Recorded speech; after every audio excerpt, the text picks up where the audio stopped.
Hello and welcome everyone to another episode of SHU Doing. I'm Aaron Burrell alongside my co-host Paul Guarino. Yo. We have another distinguished guest in the building, Alex Padalino. Alex, how are you? Hi, great to be here. Thanks for Yeah. having me. Appreciate you coming. Yeah, Yeah, of course. of course. So we'll start. We like to start with your journey through life. So where are you from originally? Sure. So I born and raised in New Jersey. That's where I'm back today. Moved around a bit in between, but yeah. And so what brought you to Sacred Heart? So the SCMA program really. I knew that I always wanted to be involved in sports for a career, and so after looking at different programs and different schools, I felt like this was my best option. And looking back 5 years later, proved to be right. Very much so. I mean, that's good. I mean, sometimes like we just had someone on. They said they came in. I think they came in as an English major, right? Yes. And then they joined the program. I guess like give us a little background. Like how did like your first internships go and things like that? Sure. So I started doing internships my sophomore year going into my junior year. So I had a couple ones. I had one at Time Inc. with Sports Illustrated, two at NBC, one working in like a comms role for like Sunday Night Football, Thursday Night Football, one with the Olympics. It was like the Winter Olympics. And then I had one other internship while I was at Sacred Heart during my time here. Showtime Sports. That was the first one that I did. Oh, just Showtime Sports. Yeah, she's collecting the major companies like Infinity Stones. Like Yeah. that is amazing. So wait, were you at NBC the 2018 Olympics? Yeah. Yes, I was. okay, because Oh, I was there. Yes, and yes, I knew I was like I okay. remember a time when we briefly crossed paths. But you at were NBC. working there Yes. full time. Yes, I Okay. was I was an affiliate web producer Yep. for digital. Yep. And so I was working with In all the NBC. Stanford. Yes, in Yeah. Stanford. So Yes. I was like one of the ones that was staying at the hotel. Was there for a couple weeks for the Yes. Olympics. Okay. Yeah. See, I was like, because there were so many like different Sacred Heart people at that time. It was Sure. really crazy, just like running across different Sacred Heart people. But I knew I passed professionally across. Yep. I know at Sacred Heart, similarly, I passed Sure. across at some point. But yeah, so all of these internships, let's go through some of them and some of the things you learned during some of these internships that are probably more applicable to your job today. Yeah, so internship wise, I would say that most of my internships were more comms focused, less production focused. It's the only production internship that I really had in college was the one that I did for the Olympics. But I went into a production role right after graduating. We can get into more of that later. But then in the role that I'm in now is more general comms. So I feel like the internships that I had, even though they were a while ago now, were really helpful for me to make that transition from production over to communications. Very true. I guess I forgot to ask. When did you graduate from SHU? Did we go over that? We did not. Oh, No, did we have not touched on that yet. I graduated here 5 years ago. So I graduated in 2018. Okay. So you graduate 2018. Yep. Take us through it. How were your transition from as a full-time student to becoming a full-time employee at which company? So right out of college, I started at ESPN. So I started as a production assistant 2 months after I graduated from Sacred Heart. Yeah. And how was that transition like? Where the 2 months before you started, were you looking Oh my for God, I was so nervous. I was like, I have to like find a place to live and move to a new place that I've never been before and start this new role at the ripe age of what was I? 21 at that point. It's a lot. Yes, It's it a is. really big change. Yeah. And I think like you can prepare as much as you want beforehand, but you sort of just have to like throw yourself into it. And I Yeah. feel like you sort of like adult overnight in a Yes. sense. Yeah. Yeah. Yeah, no, for sure. What was it like just working at ESPN? Like the relationships you built there? Sure. So, I mean, ESPN was great. That was sort of like my dream job growing up. There's a picture of me when I was like 8, and I have this ESPN T-shirt on, like sitting behind some desk, and so to have that sort of like full circle moment and to work there was really cool and something that I'm proud of, and I'll always sort of look back on and be like, wow, I'm really glad that I did that. But I was very much on like a one-track path to being a producer, and after doing that for about 2.5 years, I realized that that wasn't necessarily the space that I wanted to be in for the entirety of my career. But I mean, I had like so many wonderful experiences. I mean, I got to go to the Little League World Series, which was awesome. I got to work on the ESPYs, which I really enjoyed. I got to cut top 10 plays, which Yeah. like that's cool, Yeah. you know? It's like every So, sports fan's favorite. right, like Yeah. everyone knows Top 10, Yeah, of right? course. So yeah, no, I had some wonderful experiences there, made some great friends. So I always look back on that time with a smile. Yeah, no, that's awesome. Yeah. So yeah, ESPYs. Let's talk about the ESPYs because Sure. I've Oh, I my can ticket has been actually. lost in the mail for a couple of years. So that was during COVID. So that was the first ever virtual ESPYs. Really? Which that was wild to work on. Yeah. It was Yeah. like edit sessions from home, and it was just crazy. Like people were just learning how to use Zoom. Like Yeah. I didn't really know how to use Zoom at that point. So yeah, that was wild to work on that. But it was also super rewarding because like that had Yeah. never been done before, right? Yeah. That's something. I mean, Yeah, that's it was like, all virtual. when you write your memoir, these are like things that we got to include these stories, right? I'm gonna like have to start not jotting down notes because like until I'm like sitting here talking to you guys, I'm like, oh, I forgot that even happened. Yeah. No, it's It's funny. Like crazy. there's so much that happens like in your Yeah. career, and especially like at a place like ESPN, I feel like things are so fast moving. Yeah. And so, so you're at ESPN for 2 years, and you eventually transitioned to your current role. Yep. Which is So I now work in global communications at Special Olympics International. very interesting. Yeah, so I did ESPN for almost 2.5 years. I left in the middle of COVID, took a little bit of time off, and then eventually landed where I am today. And so, what was that transition like, going from the ESPN world to the Special Olympics world? How was that transition? So funny enough, ESPN is the official broadcast partner of Special Olympics, something that I should have known going into my interview, but admittedly did not. So that was kind of cool to see like how the two worlds sort of collided once I got there. And actually, I was just at the Special Olympics World Games Berlin, which is like our biggest event, our World Games.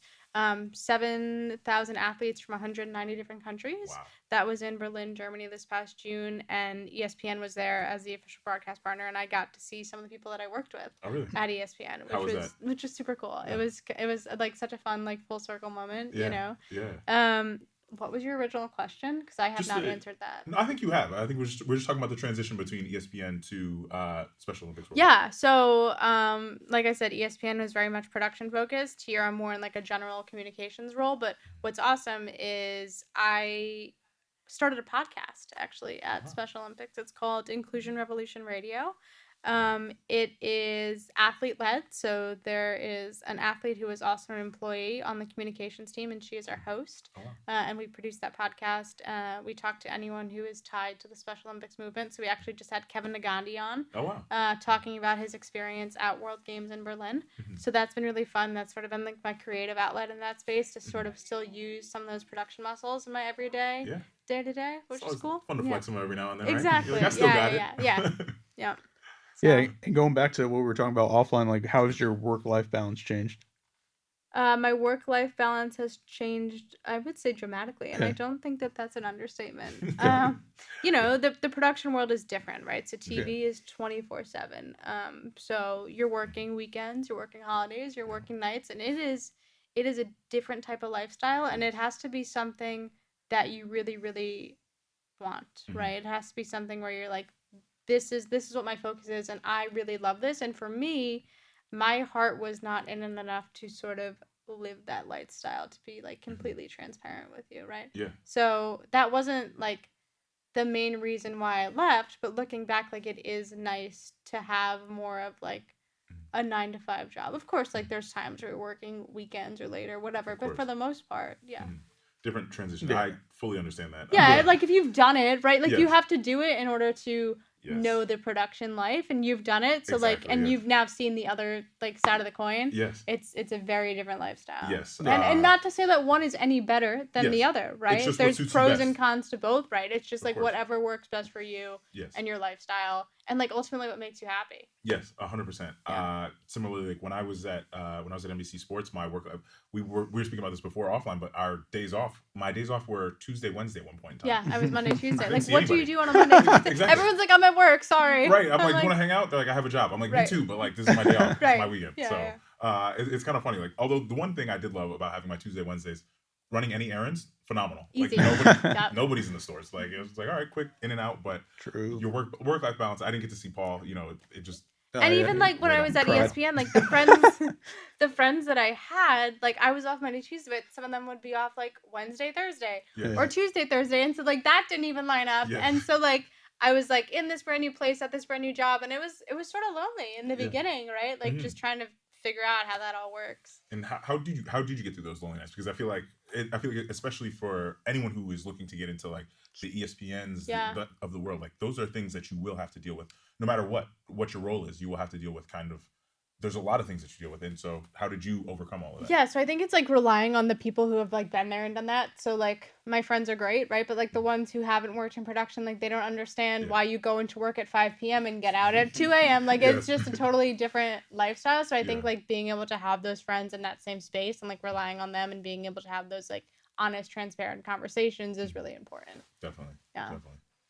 Yeah, I mean, even going back to the work life balance, like on Sundays now, like I literally don't do anything purposely. Like I'm like I don't care if people hit me up, I'm not doing it until I'll do it on Monday. Yeah, I mean, But like there's like different levels to all that. Like sometimes stuff has to be done, and like you have Yeah. to do it on a Sunday. But Yeah, for like sure. it's not like the production world where like a show airs in an hour and you Yeah. have to have this edit done to go on live TV. Yes. Yeah. Yeah, no, for sure. I mean, hopefully, even students at SHU, hopefully they know that. I mean, once they probably get their internships, they realize what the duties have to do and the hours and things like that. But I guess like I know you kind of said your dream job was kind of ESPN, but like, is there any other jobs that you want to do like in the future?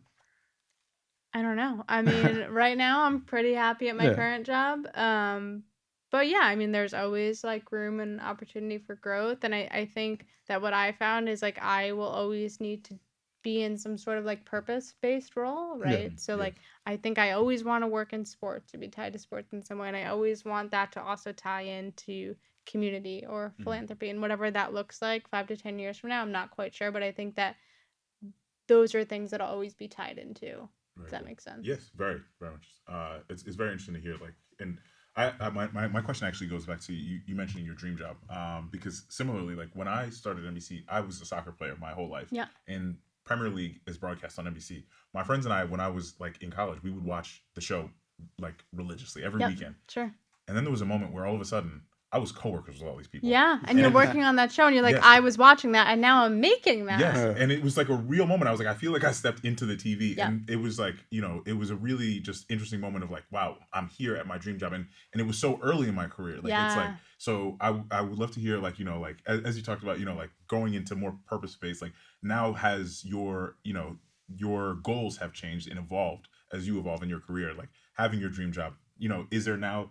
You said community based, but is it like, is there necessarily a dream job, or is it just like, I'm still evolving, I'm still growing, and finding the next your purpose in your job? Yeah, so like I think the biggest lesson that I learned is like dreams change, and that's okay. Mhm. Because you've done something and you realize it's not the right fit, it doesn't mean that you've done anything wrong. It just means that like you found that this isn't it. And I think for me, the scariest part was like jumping off that cliff and being like, okay, I'm gonna leave what I set out to do for Yes. most of my life. Yes. I don't really know what's next, but there was just something in my gut that was like, this is not it. Mhm. Not in a bad way, just sort of like, this is not what I want to do for the entirety of my career. And I felt like I'm young. Like, if I'm going to do this, I should do it now rather than, 10 years down the line. So to answer your question, like, I'm not sure that there is a quote unquote dream job, but I think, or like my hope for anyone who is in college or about to graduate or is in like looking for a job is that like you find something that you feel truly rooted in, that you're like I wake up and I'm excited to go to work. And even after a long day, I'm like, you know what? I can't wait to wake up and do that again tomorrow. And I think that that's when you're like, oh, I found that mix. Like I'm Yeah. good, Yeah. Definitely. And to go back to you talked about the World Games in Berlin. Yep. How did you like Berlin? Give us some, if we're ever in Berlin, what should we do? So a little hard for me to answer that because I was basically in like the main center. They called it like the MMC, the Messe. Mhm. That was like my main place that I was working. But I mean, Berlin was great. Like the city was great. I did some exploring afterwards. Enjoyed the city. I spent almost 3 weeks there, so I Wow. feel like I have seen Berlin. I don't need to go back anytime soon. But I loved the time that I spent there. That's Yeah. awesome. Yeah, it's amazing. Yeah. No, good. No, yeah. I mean, I think just like, I mean, that was a great message too. Just like finding the new, like, your goals could change. Like, I think that, like, people think you always have to try to obtain that, but like, people change, your life changes, everything like changes. So like, I think sometimes people think like that's a bad thing, but like it's not. Like, you could do whatever you want and exploring like different things, and even like to your point back to like working with people that you've seen on TV. Like, I was clipping, social clips for the Yankees, and I'm just like, oh, like, that's crazy. Like, it doesn't even make sense. Like, I used to retweet these things, and now I'm like tweeting them out. But yeah, it's like going back to just like more of a, I guess, like more of a fun question. Like, what do you do in your free time? Oh, I wasn't prepared to answer this one. Throwing curveballs. Yeah, we like to keep you on your toes. Oof. No, totally fair. Let's see. I really like movies. I'm an avid, like, if you're gonna see a movie, I like to watch it in the theaters. Okay. I play sports, so I played basketball my whole life. I still do some of that. I took up golf during COVID, Oh, wow. which has been fun. Fun. Good socially distanced sport back Yeah. then, and something now. I actually took lessons this summer, which has been really fun because, like, I'm competitive, right? Yeah. So like, it wasn't necessarily being like about like that I liked golf. It was more Yeah. like, if I'm gonna play this, I can't suck. Yeah, fair enough. So let me go and get lessons, so I can not suck on the golf course on Sunday. No, it's a great sport to, as you continue your career, everyone, like they always say, deals are made on the golf course, right? So it's like, I haven't had any of those, but maybe one day, maybe it'll be worth it. We'll see. as you keep getting better, when you start beating them, they're gonna be like, all right, maybe we need to start signing some deals with her. True. Because, All right, so you're saying keep Yeah. up with the lessons, Of then course. is what I'm Yeah. Yeah, I mean, you might be great already. I don't know. Oh, I'm My definitely golf game is not. terrible. I'm definitely not. Okay, Yeah, fair enough. We're two terrible golfers in here, so that's fair. yeah. Well, one day. Is anyone really good at golf, though? I mean, Yeah, that's a good question. I think Yeah. people pretend to be. I think But so too. it's like throw their ball a little closer, like, oh, I hit it. I mean, I've done that. Like, take it out of like the Yeah. rough. You're like, it was on the fairway. Right, exactly. You got to do what you got to do. Yeah. But yeah, we have. I'm gonna steal Paul's other question that throws Sure. people for a loop. Oh. Oh, boy. What is your take on aliens? What is my take on aliens? I honestly don't think anyone's ever asked me that before. This is It's what a you're good doing. question. Yeah, And Right. I can't say that I have put a ton of thought into it. Do you saw the things from Mexico? I think pictures? they're real. You think they're real? I do. I think that there was some other form of life out there that Yeah. we have yet to discover. Like, Mhm. I have a hard time believing that we're it. I- Whatever that looks agree, like, yeah. I don't know. Maybe it's an alien. Maybe it's something else that we don't even know exists yet. But Yeah. I don't think that planet Earth is the only planet that has Right. life on it. There's an infinite number of stars. Like Exactly. we can't be We the can't only be the only one. We're not that special. right. As much as we would like to believe it. Yeah. But yeah. That's a good question. Yeah. We like I to. liked it. As I said, we like to keep people on our toes here. You did. You But did. yeah, Paul, and Aliens, man. yeah. Sorry, I stole your question here. Just encroaching on your territory. But Alex, want to thank you for your time. Yes, thank you. This has This been was so much another fun. great episode of What You Doing. I love the name, by the way. Whoever yeah. came up with that, I'll get them a take job that. Oh, if they don't have one. I'm here. He's got Oh, you 20 have a of them. job. Yeah. He's Yeah. got 20 of them, so make it So 21. it's actually funny. I'll tell the backstory since we didn't say. I literally created it a while ago because I wanted to update people on SHU alumni, but I just created the social pages and never did anything. And now, whatever, 5 years later, Miller hits us up to do a podcast. And what's SHU doing? And that's another lesson I Yeah. think for anyone listening is like sometimes you might have an idea and years later Yeah. it might not work for you at that moment, but it's like No never need to forget give it. up on it. Exactly. Yeah. You know, Keep you it never, in your back pocket. exactly. You Agreed. never know how many of these things may come back. Yeah. Similar, Paul and I used to do a digital series, My Why. It was an idea I had like when I was an athlete. I would get interviewed and I was just like, nobody's asking me anything of like, why do I actually care about this sport? Why do I care about this? Mm-hmm. Nobody. And I was like, we should do a show where we just want to know why people get up, because as an athlete, like similar, when you're taking golf lessons, it's a lot of work in it. When Yeah. you're playing basketball, And it's a lot you're of a work. full-time student at that time too, so Yeah. it's like, why am I choosing to spend my time doing this? Exactly. Let's and answer that question. exactly. And it was like, I didn't play, like I wasn't a football player. I wasn't a basketball player. Like those are sports that everyone gets a ton of attention. I played soccer. So it was like, for us, we're doing this. This is love. Like we're not going to do it because I'm getting thousands of followers on Instagram. I genuinely love playing this game. I get up to practice. Coach is yelling at me. It's 30 degrees. It's raining. I don't want to. I'm from Florida. I'm from Florida. Like, what am I doing here? Right. So it was like, I'm truly passionate about it. And then I get in an interview and they're just like, tell me about the goals they scored. And I'm like, okay, yeah, that's great. But like, there's people behind these There's a story jerseys. behind this. Yes. Yeah. And so I wanted to learn about it. Years later, Paul and I did it. We interviewed countless athletes. We interviewed Renee Montgomery, who Paul now works with, Wow. in her last season in the WNBA. And then she went on to be an owner, and like we have really cool stories from it, just getting to meet people. So yeah, if you have an idea, hold on to it. I agree with that. Good advice. We'll leave you with that. What SHU Doing? This has been another episode. Thank you for joining.